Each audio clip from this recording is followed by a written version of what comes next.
So jot this down, how to be effective in persuasion.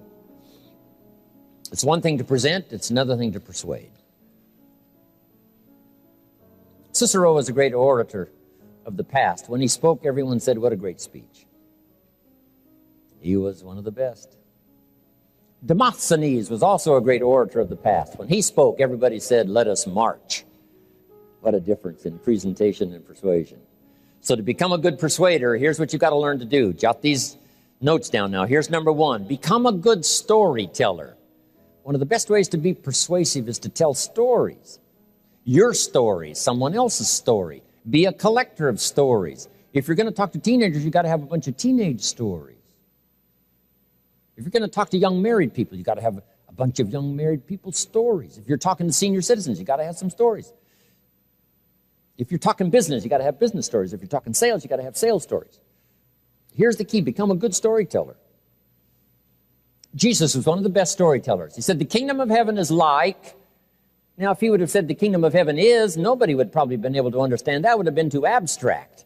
But here's what he said. The kingdom of heaven is like a family. It's like a bride and a bridegroom. It's like a mother and a father. It's like children. Wow. See, we can understand that. We can relate to that. Not tell us what it is, but tell us what it's like. See, that is so effective, what it's like. It's like this, and it's like this, and it's like a mother, and it's like a father, and it's like the children. Wow, we get it. Become a good storyteller. Here's another key in persuasion. Be sure you deal in accurate facts. If you want to be an ultimate persuader, you do not deal in exaggeration. Never. It erodes self-confidence, number one. It erodes reputation, number two. It erodes your effectiveness, number three. Exaggeration is usually the childish attempt to make up for lack of self-worth. If you have plenty of self-worth and self-confidence, you don't need to inflate the numbers. You don't need to exaggerate. Not necessary. Someone says, well, I'll throw any numbers around to get the job done.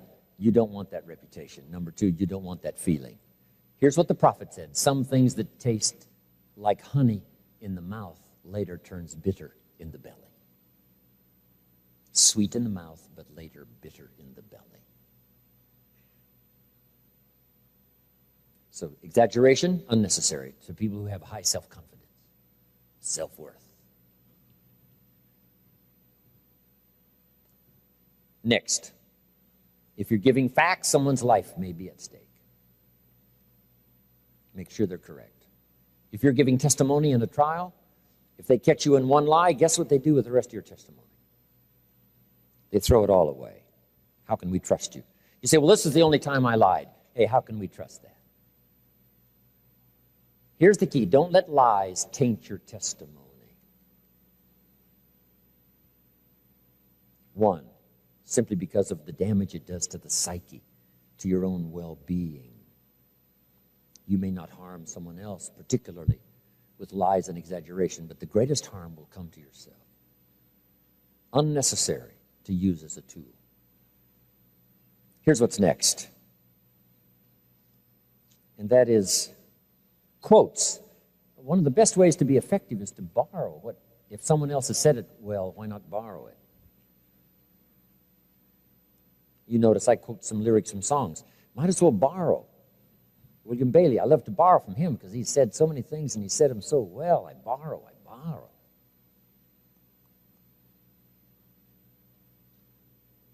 Elton John sings, she lived her life like a candle in the wind, never knowing who to cling to when the rain set in. See, you don't need to say, you said that.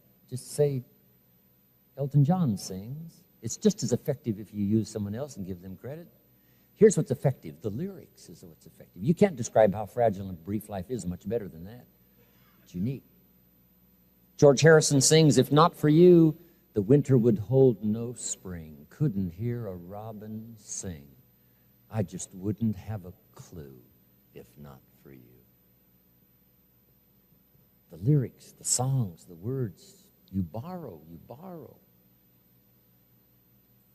Somebody has a birthday. We go to the store and buy a card. hoping maybe somebody thought of a way to say what we want to say better than perhaps we could say it ourselves. We borrow a verse, we borrow a line, we borrow a message, which is good to borrow.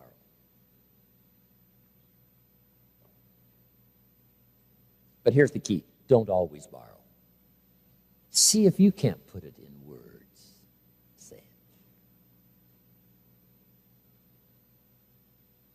When my wife Judy and I parted ways, I wrote a little note. I said, "Dear Judy, as often as the night comes, so does my sadness.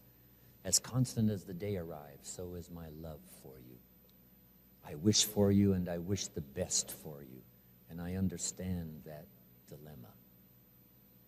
The mixture of both love and sadness startles me. My life is here where you touched me. If ever you should call, I will be there to be touched again." It wasn't very long, but I tried to express in a few words what I was feeling at the moment. So if you got that message now, borrow, but don't always borrow.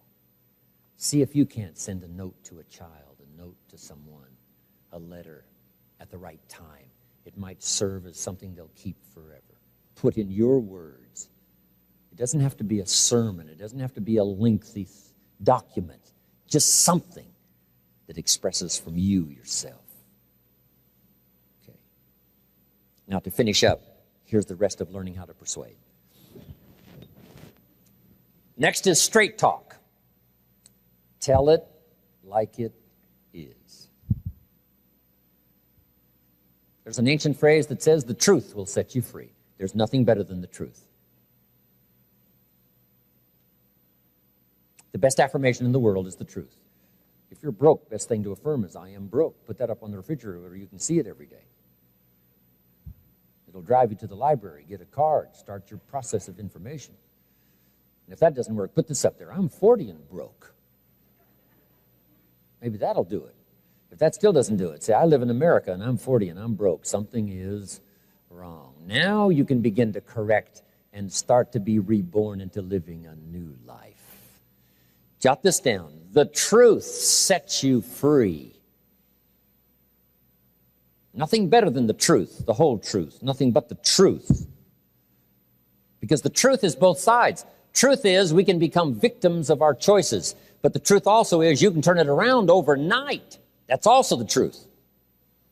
Truth is we don't have good health because we've made poor choices on diet and whatever. But the truth is you can start a new plan immediately, today, and never be the same again as far as health is concerned. And you can be marching on the road to good health starting today, having left the old way behind. That's also the truth. The truth is you will be a victim if you don't make wise choices. That is the truth. And the truth is we do sit in the mess we've created because of things that have happened and we weren't clear about it and we let it all slide. That is the truth. There's nothing wrong with admitting that, because the truth also is you can change all of that starting today. You can have a new accelerated education starting today by picking up the next book and say, "I'm going to develop a library second to none." My mama taught an apple a day. Say, "By gosh, Jim Rohn's right. Munching your first apple, you say, I'm going to be healthy for the rest of my life." And you can say that from the very first apple. But anything short of that becomes delusion. Affirmation without discipline is the beginning of delusion. But the truth is, you can turn it around. The truth is, you can conquer anything. The truth is, you can come from nowhere and go somewhere. The truth is, you can come from nothing and become something. The truth is, you can take pennies and turn it into fortune.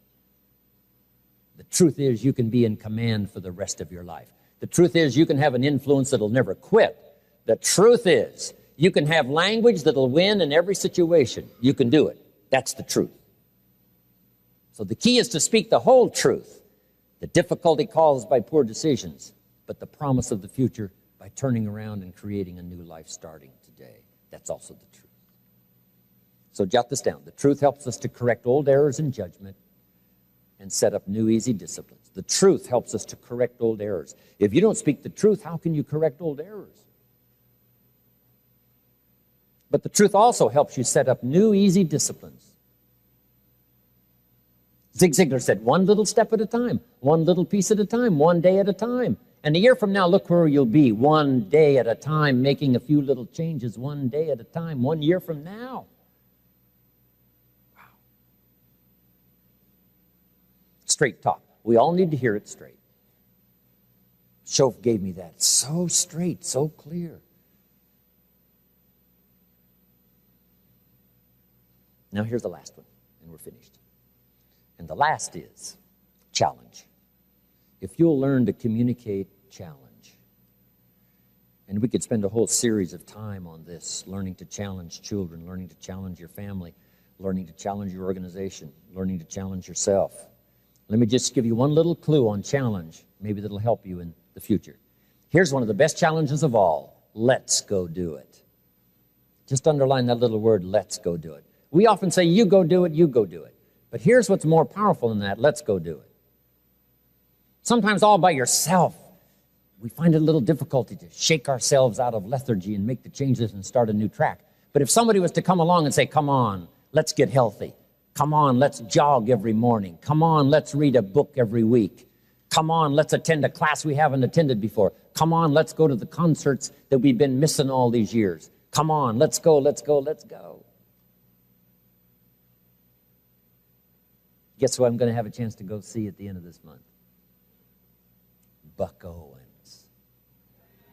Let your mind rest on that. The man himself. One of my goals is to meet Andrea Bocelli, but also one of my goals is to meet Buck Owens.